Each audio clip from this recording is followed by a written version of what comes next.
Bismillahirrahmanirrahim. Assalamualaikum warahmatullahi wabarakatuh. Pemirsa Libel Podcast dimanapun berada, kembali lagi hadir bersama Libel Podcast, disiarkan langsung dari studio Libel Podcast SMA Negeri 15 Kota Bandung.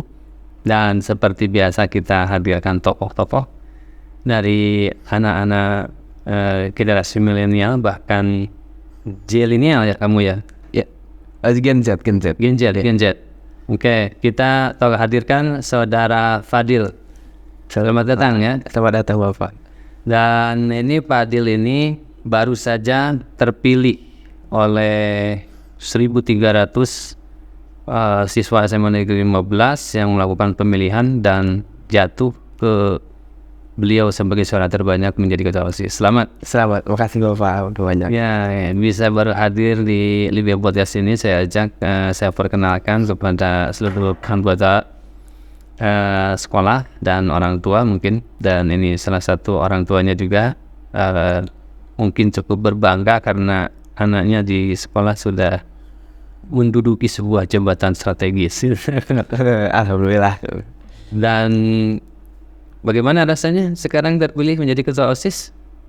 Kalau perasaan dari akunya mah seneng sih, cuman keinget dari tanggung jawabnya jadi berat, jadi yang harus memang dijalankan. Jadi di samping ada rasa senang, tapi kita harus mulai melihat visi ke depan gitu, karena bukan hanya kita jadi ketua OSIS itu kayak udah jadi ketua OSIS, tapi justru kita harus merealisasikan apa yang ingin sama teman-teman semua gitu. Jadi bukan kayak udah jadi ketua OSIS udahlah gitu, udah jadi penting ketua namanya aja, tapi ada beban juga, ada tuh stres adanya. Enggak sih, kalau stres mah enggak, jadi harus enjoy lah sambil dijalankan. Enjoy lah.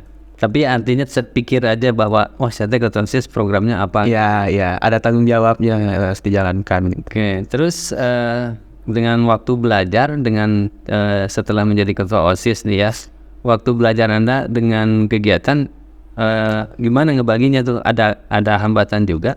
Kalau dengan waktu belajar sih jujur ada hambatan, tapi gimana dari diri sendirinya sih. Jadi kalau dari aku sendiri kadang beberapa kali kan ada harus ketinggalan dari pelajaran gitu ya.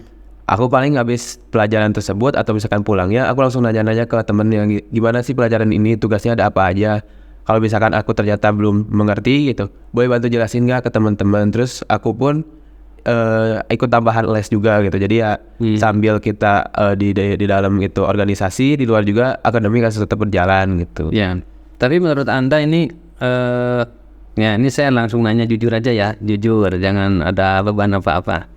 Menurut Anda ini mana yang lebih penting, kecerdasan akademik atau kecerdasan kamu berorganisasi? Kalau untuk sekarang mungkin yang aku rasain justru kecerdasan organisasi. Kenapa? Karena kalau akademik tuh menurut aku sendiri gitu, pikiran aku sendiri itu berhubungannya dengan ilmu. Tapi kalau misalnya kecerdasan organisasi itu berhubungannya bukan dengan benda yang mati, tapi benda yang hidup gitu. Ya, kita harus terus berjalan gitu. Karena kecerdasan berorganisasi itu namanya kecerdasan antar personal. Ya, betul. Jadi bagaimana kamu membangun komunikasi? Iya betul. Jadi dengan makhluk hidup langsung berinteraksinya gitu. Jadi justru itu yang sangat penting. Lebih sulit mana tuh kamu dengan berorganisasi dengan mata pelajaran? Jujur kalau sekarang berorganisasi, karena kita harus menilai orang, kita harus bisa memposisikan tuh di tengah tuh benar-benar.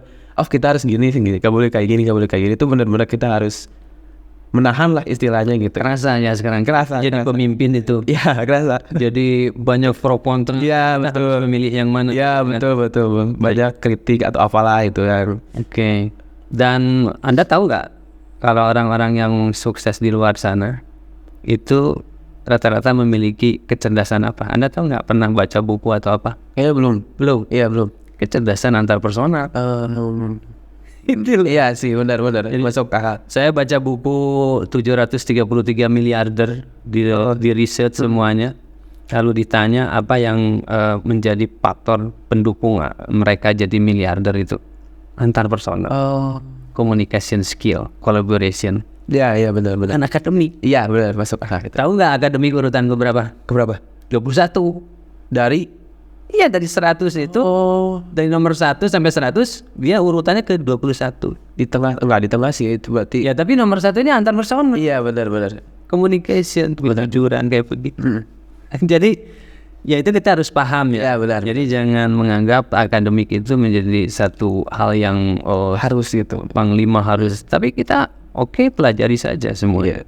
Dan tadi betul kalau pelajaran ketinggal Anda bisa belajar. Iya. Lewat YouTube, Lihat YouTube, ya lewat temen. ya paling gampang sih lewat teman. Jadi kayak kadang kalau misalkan lewat YouTube penyampaiannya beda, tapi kalau temen tuh kan sebaya gitu, seangkatan, jadi kayak penyampaiannya juga enak secara informal gini ya. Jadi iya ngerti gitu. Jadi kalau kecerdasan antar personal kan kamu harus langsung. Iya benar. Dia nggak pakai teori-teori kan. Langsung praktek di lapangan. Nah, kalau teorinya bagus, prakteknya pika sebelum. Aja bohong gitu ya. Ya punten ya itu bahasa Sunda aja. Jadi artinya kalau misalkan teorinya bagus tapi di lapangannya tidak disukai, ya tidak akan sukses. Iya betul sekali. Jadi menurut saya Anda menjadi ketua OSIS itu harus menjaga nama baik, Iya betul. marwah, Iya. dan harus all out ya. Ya harus habis-habisan karena ya kapan lagi gitu. Kayak kalau aku nanti kuliah ya udah gak ada OSIS gitu. Beda lagi. Saya tanya kepada Anda, ketua OSIS jabatan bukan? Dalam hal apa dulu? Ya artinya kepala sekolah kan jabatan. Iya. Kalau ketua OSIS jabatan bukan? Jabatan. Kenapa disebut jabatan? Karena kepercayaan yang diberi dari orang-orang dan dari kepercayaan yang diberi kita harus menjalankannya, itu menjadi sebuah jabatan. Ya. Dan itu menjadi puncak tertinggi kan? Iya betul. Jadi Anda di OSIS puncak tertingginya adalah ketua OSIS kan? Betul. Berarti jabatan. Iya. Nah saya misalkan di guru-guru kepala sekolah puncak tertingginya kepala sekolah, Iya, jabatan kan? Iya. Apa bedanya? Bedanya apa? Bedanya skalanya mungkin kalau kita dari siswa. Soalnya pegang 1.300 anak dengan guru doang gitu. Oh iya sih. Apa ya bedanya? Kamu 1.300 siswa sama banyak juga kan? Iya. Bedanya apa? Pengalamannya. Cuman dapat gaji doang gitu. Iya sih kalau itu Bang. Dapat gaji ya. Tapi sekarang hitung-hitungan gini. Kalau di Allah yang dihitung apa aja? Amal ibadahnya. Kalau Anda punya jabatan, Allah akan menghitung apanya. Aduh apa ada banyak. Ini kalau jabatan ada apa yang harus kamu lakukan kan? Ya, tanggung jawab ya. Ya, yang dihitung mana ya tak? Sama Allah. Ya tanggung jawab. Iya betul. Dikerjakan nggak sih? Ya. Atau sisanya kan? Dipertanyakan nanti. Dipertanyakan. Kepala sekolah sama? Sama. Berarti kepala sekolah dengan OSIS sama. Oh iya. Benar. Ya, sama-sama harus benar. Ya, sama-sama akan dipertanggungjawabkan juga. Iya.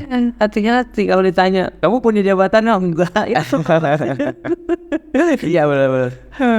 Oke, buat teman-teman di luar, ketua OSIS itu jabatan loh, KM jabatan. Kalau di akhirat tadi dipertanyakan bisa masuk neraka kalau nggak benar. Iya, nggak bisa kejawabnya itu. Iya. Oh, kamu punya program, dikerjakan enggak? Kamu pendusta itu. Benar. Oke, setelah podcast ini Anda harus mikir ini, berarti harus serius. Tapi serius juga, kenapa? Mungkin begini ya, saya tanya nih beberapa kepala sekolah tuh. Ya, beberapa kepala sekolah yang temen saya tanya, kenapa sih jadi kepala sekolah? Saya cari latar belakangnya. Apa yang saya temukan? Apa? Rata-rata orang yang jadi leader itu dulunya pernah menduduki posisi di organisasi-organisasi. Oh, jadi kayak lebih lanjutnya lagi gitu. Jadi saya cek di SMP, di SD, itu mereka ada yang di OSIS, ada yang di Pramuka, dan menduduki posisi-posisi penting kayak ketua, sekretaris, bendahara. Jadi dari dulu itu udah sering dilatih gitu ya. Ya walau tapi ini kan fakta aja. Oh, fakta iya. ya. Apakah ini boleh dihubungkan bahwa artinya orang-orang yang kelak nanti masa depan yang jadi pemimpin emang sudah Allah takdir sejak masa lalunya itu dia sudah menempati posisi. Bisa jadi seperti itu. Nah ini kalau enggak doain aja. Ada berbagai faktornya gitu. Ada berbagai faktor, tapi saya temukan itu orang-orang yang menjadi leader-leader itu dulunya itu aktivis-aktivis di organisasi. Oh, di kemahasiswaan, di kemasyarakatan gitu. Dan aktivis-aktivis yang bagaimana? Yang bertanggung jawab, yang bagus. Betul. Saya juga dulu ya menduduki posisi-posisi itu dari SD jadi KM. Oh ya, SMP apa? SMP mulai enggak ikutan, tapi SMA mulai SMA udah Enggak, tapi kampus masuk. Tapi selama SMA saya di Karang Taruna. Oh, di masyarakat itu Jadi ketua, ya ngelola dan sebagainya. Jadi selalu ada pengalaman-pengalaman menjadi leader. Nah, bisa jadi Anda juga mungkin ke depan. ya, amin. Walaupun ya, kita hanya berdoa aja dan berusaha ya. Amin. Jadi artinya ini, Anda harus bersyukur, Ya. harus merasa terhormat. Oh, ya positive thinking saja kepada Allah ya. Betul. Ya, betul. Jangan-jangan saya nanti jadi anggota DPR ya. Jangan gitu. Tadi ke depannya jadi apa gitu ya, bersyukur aja. Ya kita positive thinking kepada Allah saja, bukan ujub di depan orang. Ya, betul. Ini mindset aja yang kita bangun kan ke Allah, maaf, ke Allah itu nggak ujub gitu, karena kan secara personal gitu. Tapi kalau kita umbar ke orang lain, baru itu ada unsur-unsur. Iya, betul. Oke. Sekarang kamu memang hobinya apa sih sebetulnya? Hobi itu kadang tiba-tiba ada, tiba-tiba gak ada gitu. Random aja sih aku apa aja yang kalau menurut aku ini unik gitu. Aku ulik sendiri. Tapi kalau misalkan ternyata nggak sesuai sama yang apa aku pikirkan, jadi ganti dulu deh yang lain gitu. Oke. Jadi dulu hobi main bola, tapi sekarang ganti lagi main musik, ganti lagi gitu sih. Tapi kan kita hobi ini kan yang dilakukan saja sesuai dengan keinginan hati ya. Sekarang kamu sebetulnya kedepannya visinya apa sih? Seperti personal nih, ketua OSIS nih, punya visi nggak? Mau jadi apa gitu ke depannya nih? Kamu udah rancang dari sekarang? Kalau visi kedepannya selain emang yang pasti itu membanggakan orang tua, tapi dengan cara ya di OSISnya dulu aku secara organisasi bener gitu, kayak membuahkan hasil dari selama aku menjabat, dan buat kedepannya pengen membanggakan orang tua dengan yang masuk bukan organisasi, kuliah-kuliah yang memang bergengsi dan emang sesuai dengan arah dari aku gitu, keinginan dari aku ya. Artinya gini, saya visi itu cita-cita. Nah, kamu tuh sebetulnya cita-citanya apa? Kalau Secara personal. dulu sih pengennya jadi dokter. Oke, saya gali nih. Pemirsa, saya gali ya. Otak anak gitu saya gali. Kamu kalau memutusin jadi dokter itu, basicnya yang mendorong kamu jadi dokter itu apa sih sebetulnya? Lebih ke faktor dari pekerjaannya, ya dari pekerjaan, dan juga kayak Kamu ngelihat dokter tuh keren gitu kan? iya, dan juga aku waktu itu tuh kan dulu waktu masih anak kecil tuh aku sering sakit dan sering ke dokter anak. Nah, kalau dicek paling dicek gini, udah bayar 100 gitu, kayak cuman dikasih obat, habis itu dapat kayak enak banget gitu pekerjaan kayak gitu. Berarti selain pekerjaannya keren, dibutuhkan orang, Iya, gampang juga gitu. cuman nyari cuannya gampang. Iya, itu sih intinya. Oke, saya kira no problem itu. Iya. Oke aja. Dan itu harus jadi visi kamu. Iya, betul. Dan memang jadi dokter keren menurut saya. Dan banyak membantu orang dan bisa mudah dapat cuan juga. Iya, itu sih. Balik lagi ke situ. Tapi kalau saya pilih nih, kamu mau jadi dokter atau mau jadi orang kaya ini? Orang kaya. Orang kaya dan dokter. Oke, orang kaya dan dokter. Tapi kalau pilih salah satu, orang kaya atau dokter? Orang kaya. Orang kaya. Ya, artinya setiap orang pasti punya mau jadi orang kaya ya. Iya, pasti itu mukanya. Nah, sekarang menurut kamu di sekolah kan mau kaya ya? Terserah mau jadi dari apa saja kayanya kan, betul? Betul. Mau jadi dokter kayak, mau jadi pengusaha kayak, dari apa. Nah, sekarang di sekolah ada yang pelajaran untuk menjadi orang kaya? Mata pelajaran kayaknya nggak ada. Kayaknya nggak cocok. Iya, kamu ada di sini. Nggak, karena kalau misalkan dari bagaimana kita menjadi orang kaya tuh bukan berarti dengan kita belajar terus-menerus gitu dengan ilmu, karena suatu ilmu pun istilahnya itu tuh lebih ke teknisnya gitu, gimana ilmu yang menjadi basicnya, tapi gimana kita mengimplementasikannya gitu. Jadi Jadi gini, saya ingin semua mencoba membuka pikiran. Gak ada satu orang pun yang hidup ini di dunia mau menderita. Ya, betul. Pasti kalau dipilih mau kaya mau miskin. Kaya. Pasti balik orang kaya. Artinya sekolah ini kan menjadi tempat ya. Ya, tepat. menjadi tempat untuk mengantarkan orang kepada apa yang diinginkan, betul? Betul. Nah, kalau semua orang ingin menjadi orang kaya, berarti kan sudah jelas tuh tujuannya. Tujuannya jelas. Titiknya tuh udah jelas. Jadi orang kaya. Berarti dia tuh kalau pakai kompas ya harus derajatnya pas ke situ. Betul. Artinya langkahnya 1, 2, 3 langkahnya tuh harus benar-benar Betul, on track kan. Iya. Nah, artinya di sekolah ini menurut kamu kalau ingin jadi orang kaya, apakah kamu sedang menuju ke sana? Enggak, berarti kalau gitu mah. Iya enggak sih? Karena ya itu balik lagi ke pemahaman yang aku pikirkan gitu. Kalaupun iya memang kita diarahkan misalkan kita tujuannya sebagai orang kaya, tapi dengan pendidikan-pendidikan yang ada di sekolah tuh kadang kita menjadi melenceng kemana gitu. Nah, artinya ini harus penajaman PC. Ya, Tiap orang itu, betul orang. Artinya maksudnya tolonglah para siswa ini melalui ketua OSIS tajamkan PC Anda dari betul, sekarang. betul, iya. Mau jadi orang kaya, ya pilih langkah-langkah yang memang menuju ke sana. Iya, betul.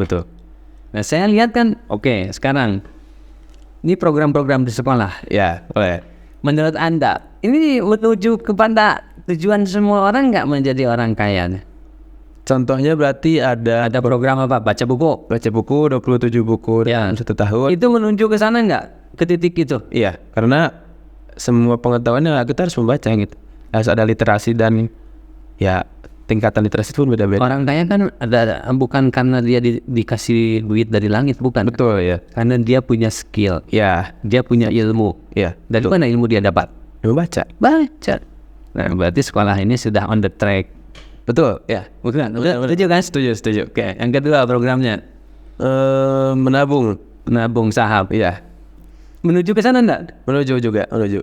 On the track berarti sekolah ini. Iya, betul. Iya kan? Ya, betul. Semua orang ingin kaya, saya siapin programnya. Oke, salat doa. Secara agama berarti itu. Agama, dari sisi spiritual. Buat nabung juga tapi untuk di akhiratnya. Dunianya dapat nggak? Dapat juga. Bikin kaya nggak sholat? Kaya. Cek aja sekarang. Saya udah cek kemarin. Orang-orang yang secara ekonomi bagus, secara intelektual bagus, disiplin ibadahnya. Itu sudah di riset. Sudah baca bukunya? Ada buku babat. Oh, yang logika Tuhan itu. Logika Tuhan, kemudian yang dengan Beyond Imagination. Oh, ya itu belum kayaknya. Yang sekolah religius itu. Di situ saya kasih data-data bahwa ada peningkatan secara ekonomi dan secara intelektual ketika orang disiplin ibadah. Jadi Anda melakukan sesuatu itu harus ada ilmunya. Iya, betul. Jadi jangan ikut-ikutan lah, FOMO kayak gitulah. Kayak FOMO kayak begitu. Oke, terus program apa lagi? Kemudian sedekah sehari 1.000. Bikin kaya nggak?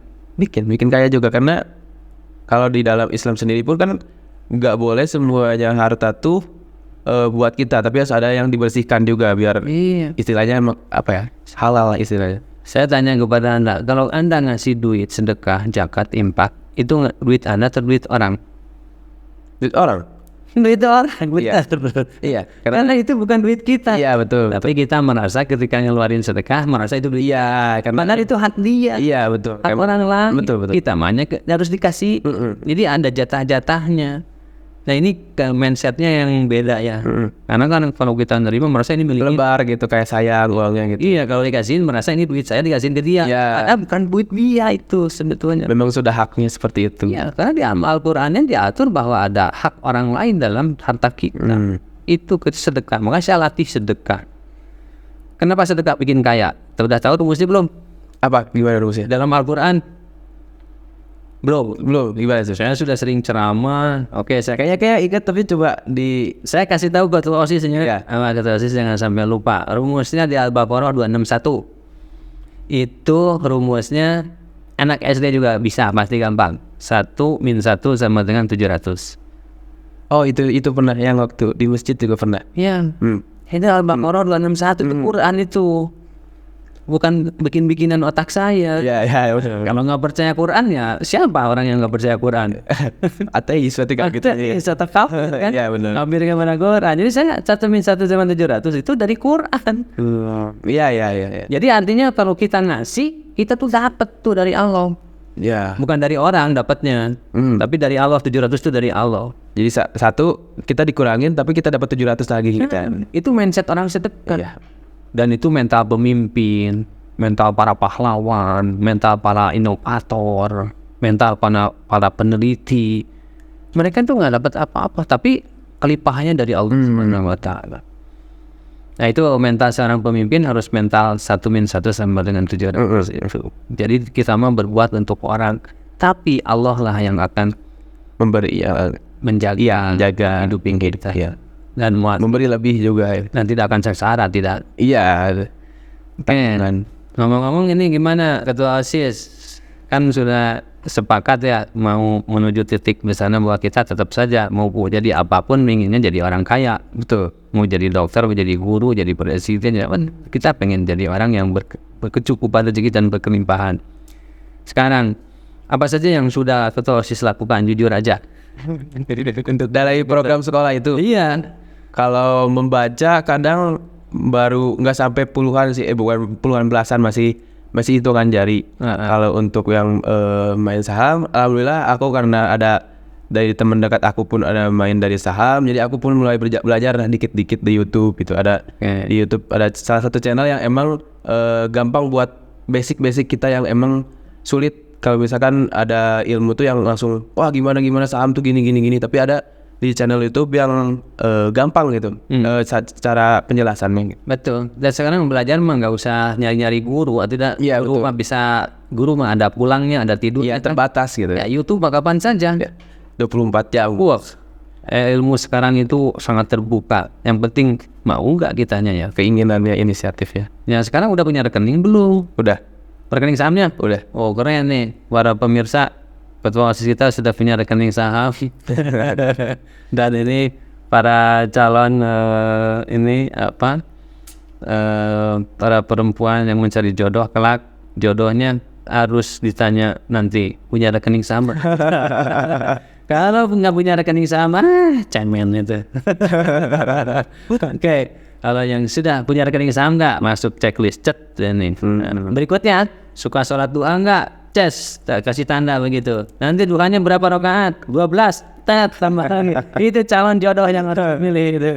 Nah, ini. Oke, sekarang Ketua OSIS, Anda menikah usia berapa? Idealnya pengennya 25, 27 lah, 27. 25. Oke, Nabi Muhammad usia berapa nikah? 40. Itu mah yang Nabi Muhammad diberi wahyu ya. 25. 25. Iya. Nggak mau nyontoh Nabi Muhammad? Pengen sih. Aja udah nyontoh aja Nabi Muhammad ada tuh. Bismillah aja. Bismillah. Nabi Muhammad kan udah jadi contoh teladan untuk seluruh umat. Iya, betul. Nikahnya usia 25 udah diatur sama Allah tuh, di setting 25. Maka udah 25 aja menurut saya mah kalau ngikuti sunnah. Iya, bismillah. Istilahnya 25. Nah, sekarang coba Anda usia berapa?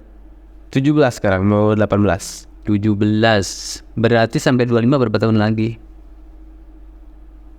6 sampai 7 tahun lagi. Oke. Anda harus nabung saham selama 7 tahun. Untuk mempersiapkan begitu Anda 25 tahun Anda sudah punya perusahaan yang menghidupi Anda. Salah satunya. Selain dari pekerjaan. Iya, betul. Jadi kayak istilahnya ada uang amannya lah. Siap, Prof. Oke, terima kasih karena Profesor sudah datang. Maka kita cut ini untuk podcast tahap pertama. Dan selamat Pak Fadil, nih Profesor, kita sudah datang tamu kita. Ini ngisi waktu aja Prof dengan Ketua OSIS ngobrol-ngobrol. Dan demikian para pemirsa ngobrol kita dengan Ketua OSIS. Selanjutnya kita akan ada edisi nanti bagaimana tip untuk mencari jodoh. Terima kasih. Assalamualaikum warahmatullahi wabarakatuh.